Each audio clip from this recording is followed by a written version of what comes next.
You're listening to the Platform Launchers podcast. I'm John Stange. It's great to have you with us for this week's episode where we talk about building, growing, and monetizing your online platform. We also talk about this idea of taking your passion, turning it into a platform, and letting that become your paycheck.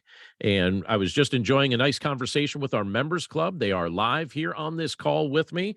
And we were talking about a variety of things. A lot of successes happening with our group, which is exciting to hear. Always encouraged to hear these things as they get shared weekly in our get-togethers. And one of the things that I just mentioned to our group that we're going to be talking about this week for our podcast is this idea of starting and staying lean when you're building an online business. This is something that some people value and some people have a mindset to do, and then other people don't necessarily think of this as something that's all that valuable or important. But I'll tell you a little bit of background of how I got to this spot where I value the idea of staying lean and even starting lean when it comes to producing content. Building a business and developing various entrepreneurial endeavors. This has honestly fascinated me for, I would say, essentially my entire life. Because growing up, I was exposed to the entrepreneurial lifestyle through our family businesses. My father owned a grocery store. And in addition to the grocery store, he also owned a restaurant. And I worked in both. I worked in the grocery store and I also worked in the restaurant. And then at one point along the way, he decided to venture into rental real estate. And at his peak, he owned over 200 residential rental units, which is kind of a lot. So we had a lot going on in our family as I was growing up. And I will admit to you, I did not intend to follow his exact path. I did not intend to own a restaurant. That one sort of fascinates me actually a little bit, but I have very boring food tastes. So it'd probably be a very boring restaurant and probably go out of business if I did own something like that. I just have to find some very boring clientele that fit with my food preferences. I did not intend on owning a grocery store after working in one growing up, but I definitely valued a variety of things that I learned from my father and from my grandfather and from my uncles and my extended family. And it was like the value of taking risks on yourself and the value of stepping out on faith. I definitely learned that from my father and from other family members that reinforced that. Now, most of the business owners that I've been familiar with throughout my lifetime have taken on various forms of debt to establish their businesses. And for some, that's worked out really, really well. And for many, that has created problems that ended up hurting them in the long run. So it's kind of a mixed bag. Some people feel that it worked out. Some people don't feel like it worked out. I have to tell you, most of my personal early business ventures, they involved some high overhead costs that actually required me to obtain some outside financing. And this was particularly true when I was getting some of the early things underway, and some of the early things involved me buying some vacation rental homes in the Pocono Mountains that I would rent out for family vacations. I would find these properties. It seemed like they were reasonably priced. I would buy them, I would rehab them, and then I would rent them out for weekends or week-long stays in the Poconos.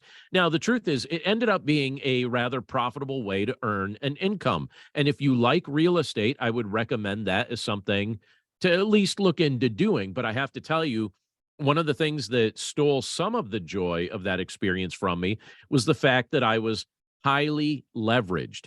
And I have to also admit that at the time when I was doing this, I didn't really understand the value of holding on to cash reserves in case of emergencies. I was in my early 20s when I got some of this underway. And so I don't think that at that season of my life, I was actually convinced that emergencies were something that I needed to worry about all that much. And I was wrong. Emergencies definitely happened, emergency repairs, other unforeseen expenses, things like that. But I had a good idea, but I wasn't fully prepared with how to manage what I was trying to put in place. So eventually I actually sold those vacation rentals. I sold them at a profit, which was good. And then I paid the outstanding debt that I had on them. I paid that off.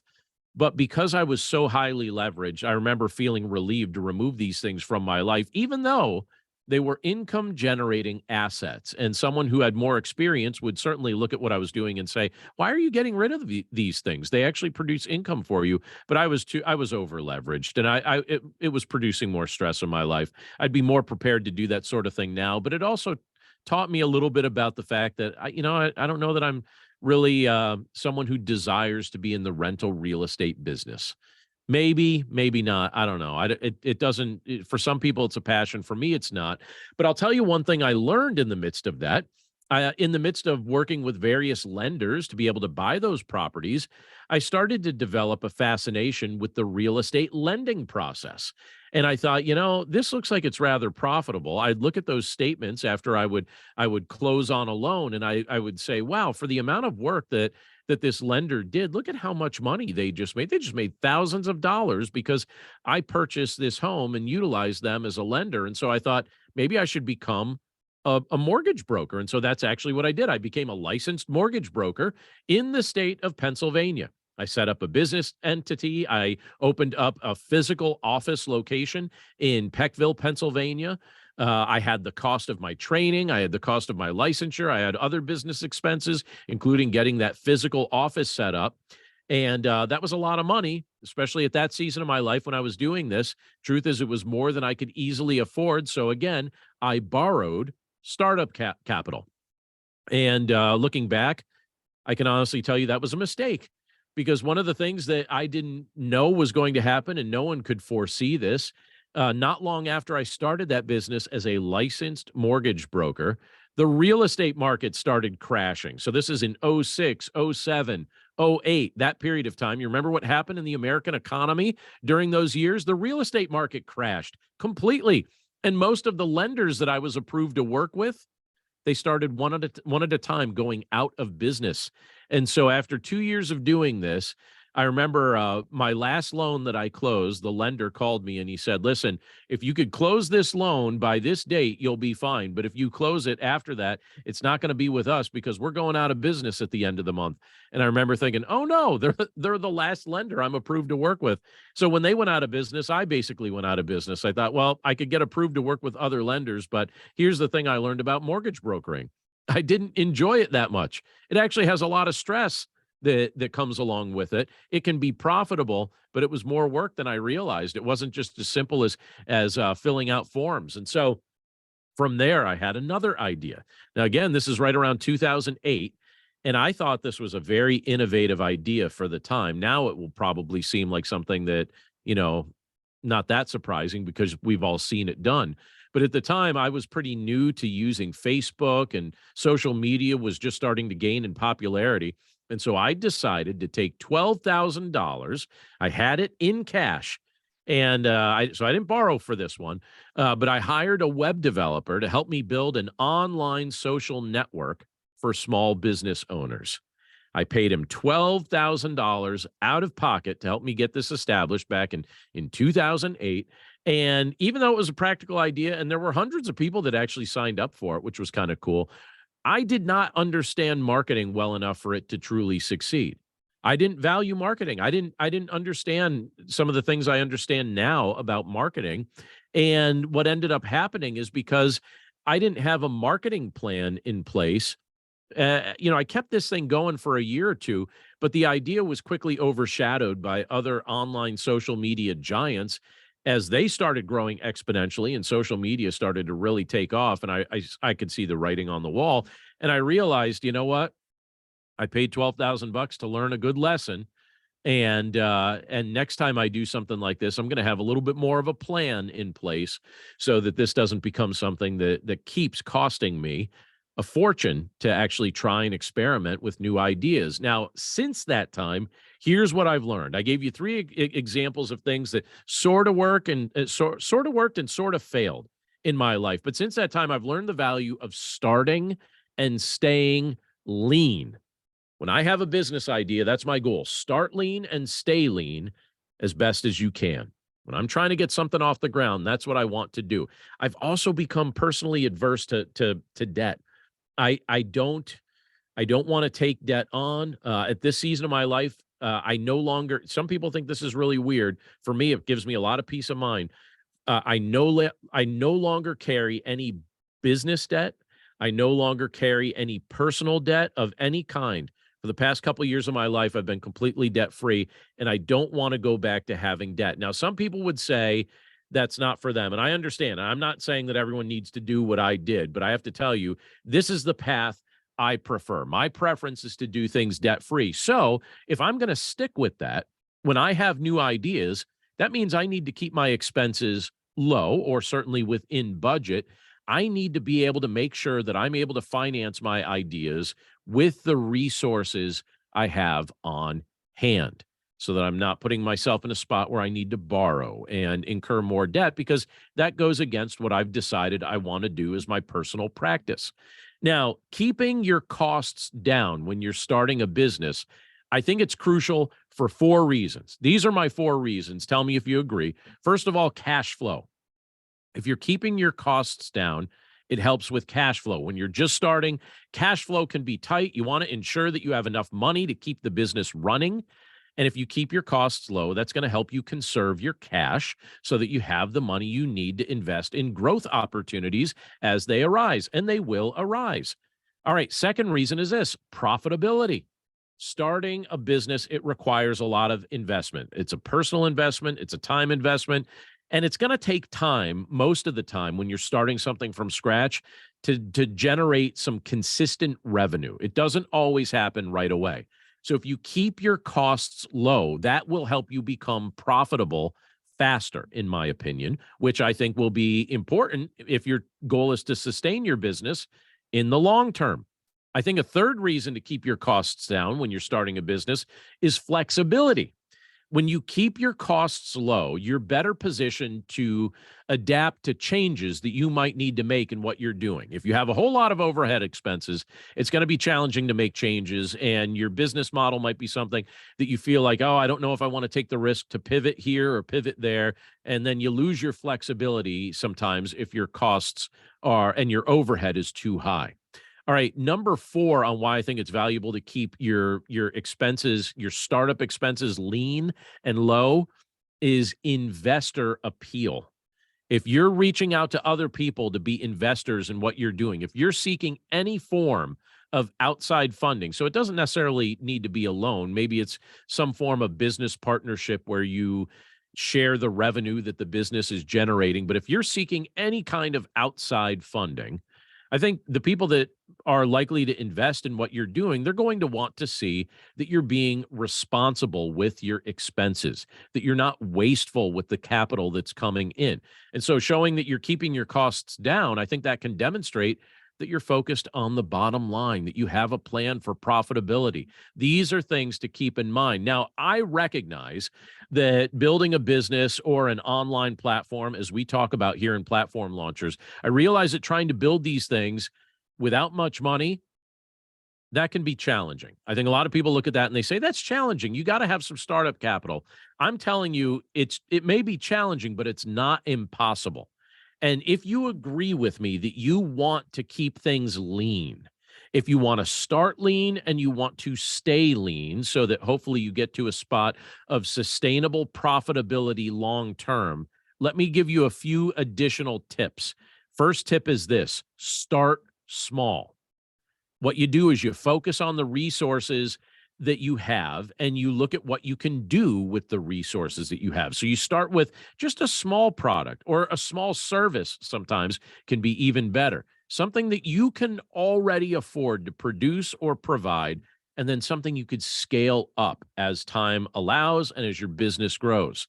And then from there, you want to utilize some free resources. So take advantage of some of the free options that are available to you, like social media. You don't always have to be paying for ads or things like that. You can use organic social media and just the sharing feature, that if you create something valuable, you can come up with incentives for people to start sharing some of the things that you're doing so that you could keep part of your marketing on the free side. You could also utilize network events to promote the things that you're doing. Just network with people as best as you can, but do some of the things that are free that help get word out. You don't have to pay for all the exposure that you seek to get.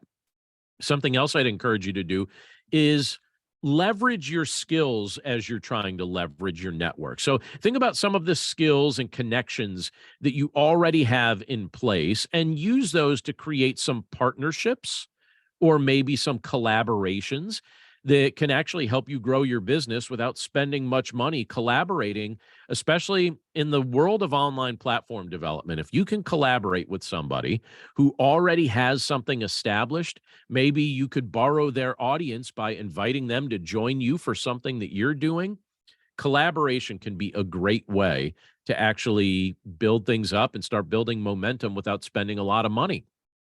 As much as possible, I would also say bootstrap what you're trying to do, meaning use your own savings to fund your business instead of trying to take out loans or relying on investors. If you can fund it yourself, I'd recommend that you do that. But as you're doing that, keep your costs low. You don't have to do everything on day one. So when you look at your expenses, I would encourage you to avoid unnecessary expenses. So part of the way that you could avoid unnecessary expenses, especially in this online world, a big part of it is just working from home, which you're probably doing with your online platform development content anyway. But if you need office space somewhere, see if you could maybe share office space or, utilize a variety of online tools that might be available to help you manage your business. I'm going to give you a recommendation of a few that I like to use in just a moment.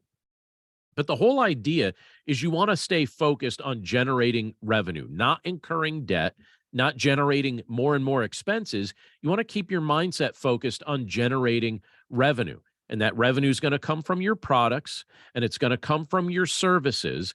And if you could look at these things and say, all right, you know what? Eventually, I want to take a paycheck from what I'm doing.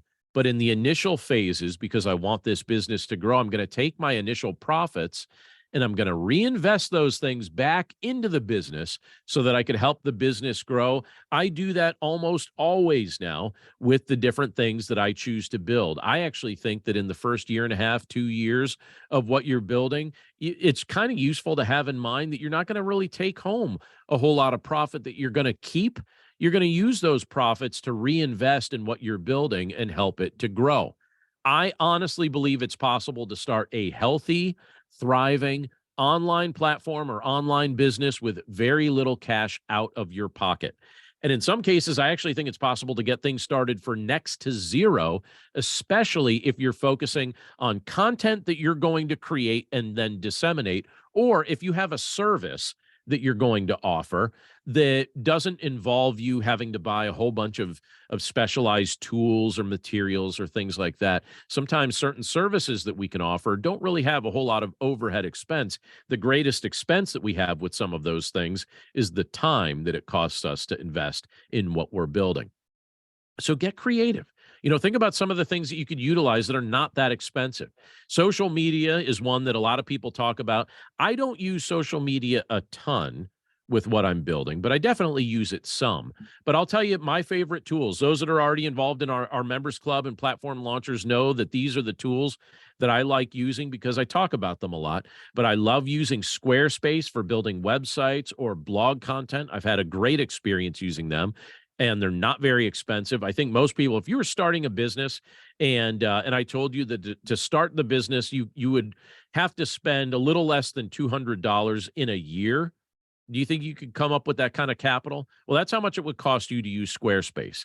200 bucks or less for a year to use a tool that works really well. Or how about this? If you're getting into the podcasting space, you could use Squarespace for podcasting. Or if you want to step up a little bit, you could use something like Podbean.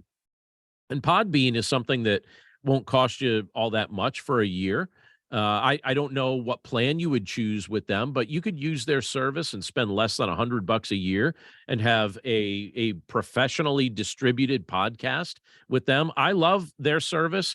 They have helped my podcast episodes reach millions of downloads, and part of it is the system they created. It's not just the content that I've created; it's also their system that's definitely helped in the process.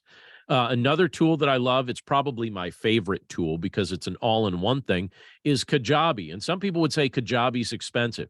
So to use Kajabi, you could expect to spend maybe $150 to $200 per month. So we're not talking per year with that one, but per month. But I look at that and it literally does everything. It hosts video, it hosts courses, it processes your payments, it manages communities, it is your website, it's your blog, it's your email list, it distributes your podcast. It literally does almost anything that an online entrepreneur might want it to do. It even hosts a community now. It's kind of like the gold standard, in my opinion, for building an online business.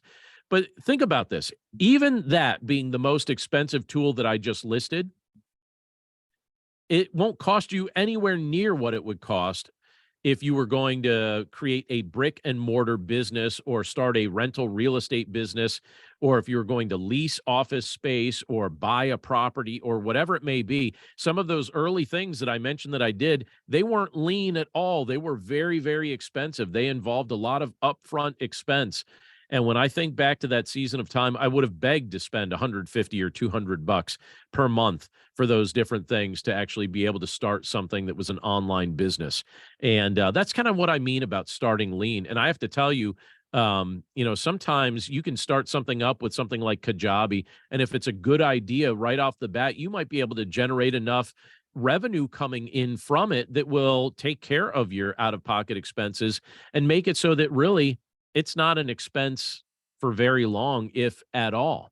So let me just give you a quick word of encouragement. If you're going to start an online platform, or if you're going to start an online business, keep it lean and start it lean, and just basically stay focused on serving your audience and meeting their needs. And I am convinced that before long, your online presence is going to start generating organic growth that's going to help you launch the next leg of your business as it develops and matures. Stay focused on being helpful, and that's ultimately what's going to lead to your business being profitable.